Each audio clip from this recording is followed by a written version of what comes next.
Now step one, what we want to do is we get our hook all set up in the vise here. This is the easy part. This is a size 8 streamer hook I'm tying it on, size 8 mustad, but you can use whatever brand of fly hooks you like. And I recommend on streamer hooks, tie this from size 2 to size 10. Carry a few different sizes with you, since sometimes giving these fish something a little more finessey to look at can be the key to a successful day. And also I recommend tying a few of these on a little heavier wire nymph hooks as well, ones they'll get down a bit quicker and a bit heavier wire hook. Now, next step, and you'll have to excuse me, I don't do a whole lot of these videos close up, and this is my first tying video I've ever done. And I'm a knowledgeable, experienced fly tyer, but I'm by no means an expert at that. I know enough that I can tie my essential patterns, but some of the more complex and some of the unfamiliar ones I do require assistance with. So anyway, next thing you want to do is go ahead and get yourself tied onto the hook here. Get yourself a little thread base, and again, this is 6 white thread. That's the color I'm using here. So, and you want to get yourself up about a quarter of the way down the hook here, because what we're going to do is we're going to tie in our bead chain eyes here in the next step, and also we're going to get a nice tapered thread head going in front of that as well. What you want to do in the next step is tie on your bead chain eyes. Now, what I have here, these are medium size, 1/8 ounce, and I absolutely love these things because they help weight the fly and get it down to where the fish are without, making such a big commotion, a big splash or making it sink like a rock to the extent that it would spook them. So, as I said, we're about a quarter of the way down the hook, and we're just gonna tie those in here, like so. Get them nice and snug in there.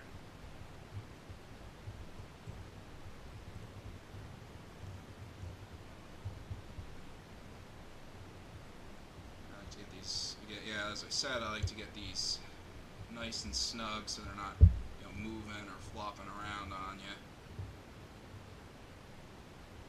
Tie them down nice and tight. Come behind the eyes here, and then the next thing we're going to do is we're going to tie our way down the hook here right to about the bend here. Okay.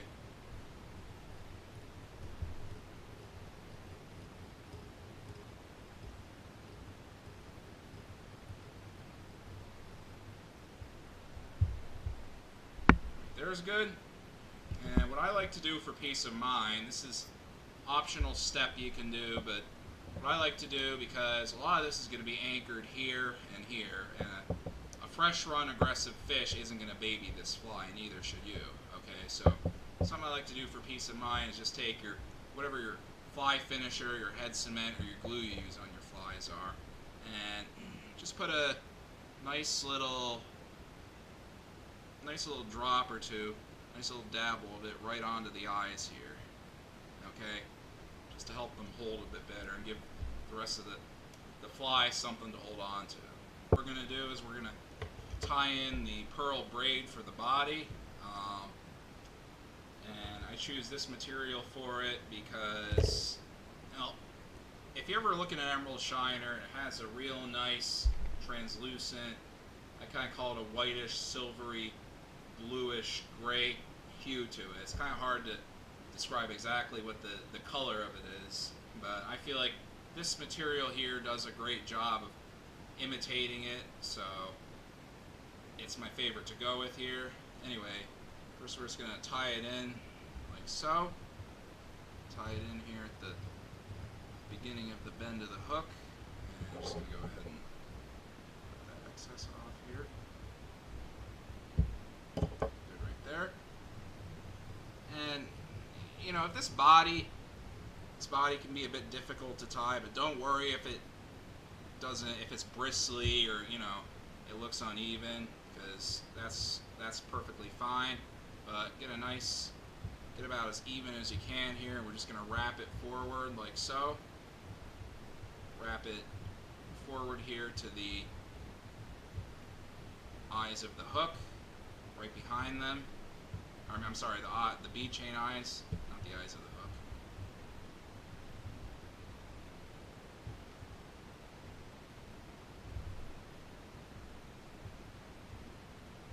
Good. That's good right there. And tie that in, like a couple of wraps in front of the strand, a couple of wraps behind it, and then come back again. Now, what I'm going to go ahead and do is just snip off that excess tag end right there, and I'm just going to go ahead and wrap and tie that part down. Okay. Now, a word here, I might get a bit flamed for somebody who, you know, they might think that looks a little bristly or sloppy, but not to worry, because what's going to happen is when we tie in the marabou, we're actually going to tie this down here and here, so it's going to cover that up.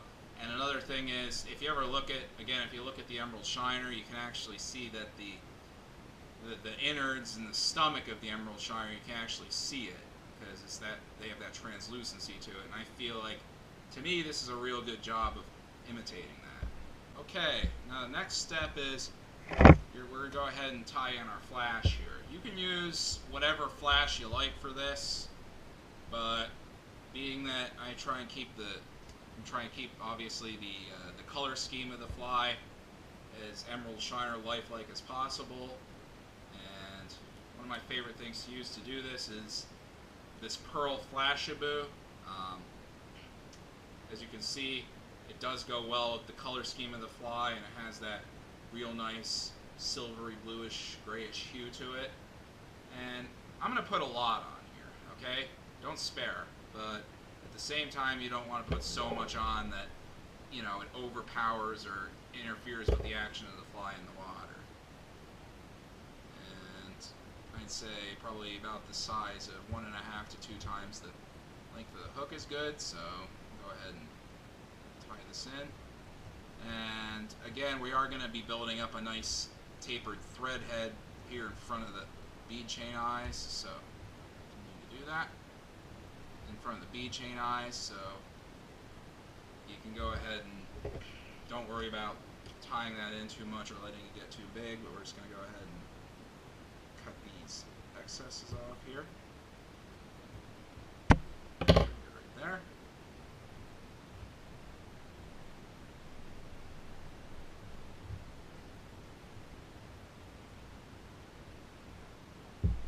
Now we're going to tie in probably the most important component of this fly, which is white marabou.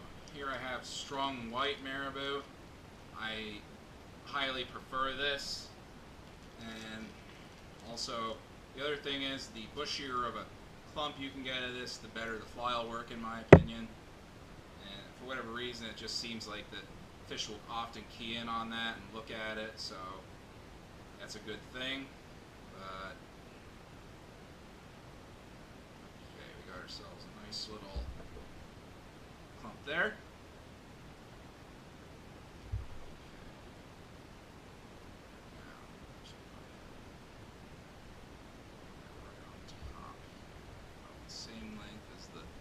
Flash, these are strands of flash, and we're going to tie that in front of the bead chain eyes,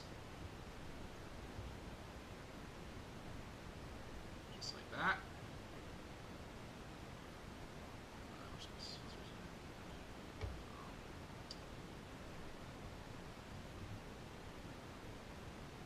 Snip off the excess.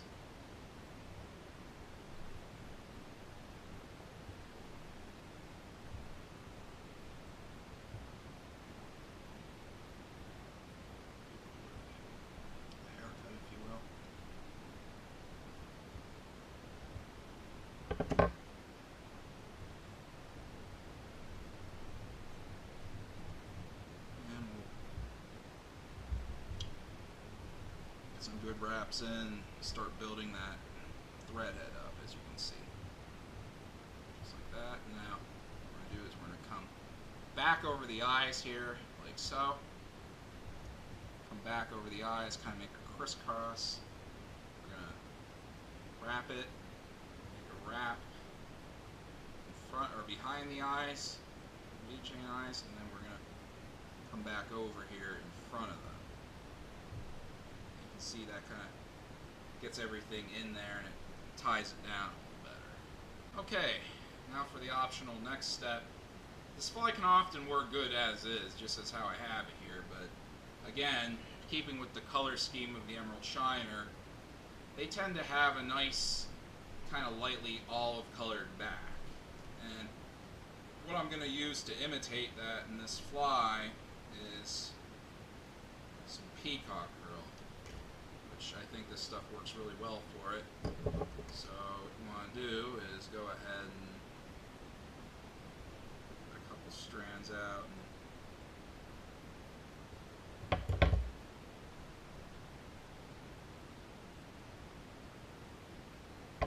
almost, kind of just almost the same size. Like so. And we're just going to tie these in on top of all that.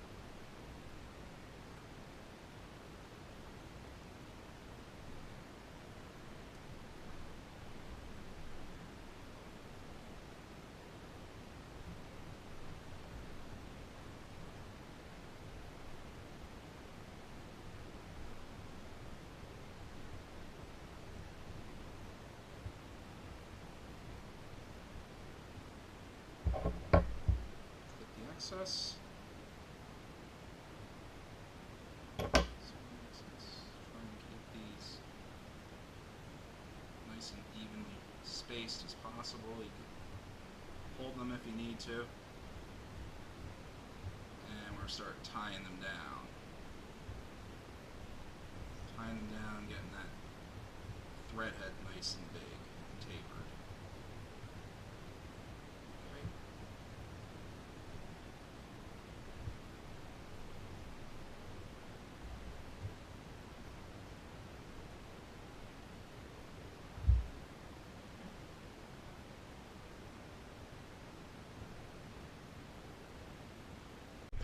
Okay, now we're simply going to finish it. And a few ways you can do this, but what I like to do is just, grab your whip finishing tool.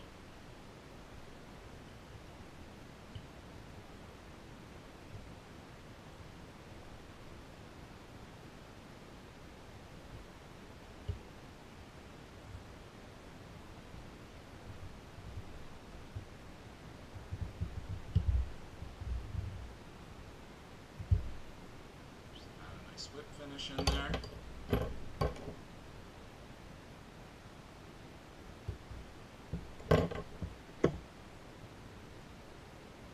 And finally, what you want to do is go ahead and take your head cement or whatever your glue or your finish is, and go ahead and really get it nice and moist and get it into the fibers of that fly. That head,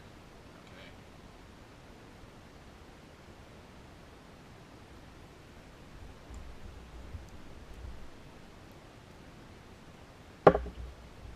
And there you have it. Now, in conclusion, as you can see, this fly, it might not look like much. It's very simple, and it might not look like much as is here, but it's a whole other story once it gets wet and in the water. In fact, I have another, this is a same fly, a dry one here, the cement's dried, and I'll show you what happens. Get it a little wet here.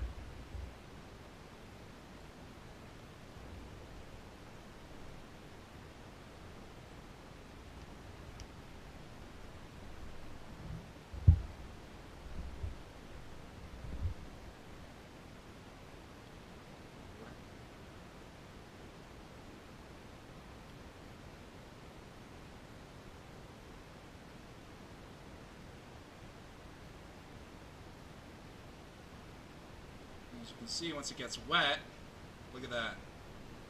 Sure, well, you can see that has the nice kind of skinny emerald shiner build, and it does a very good job of, I think at least, it does a nice job of imitating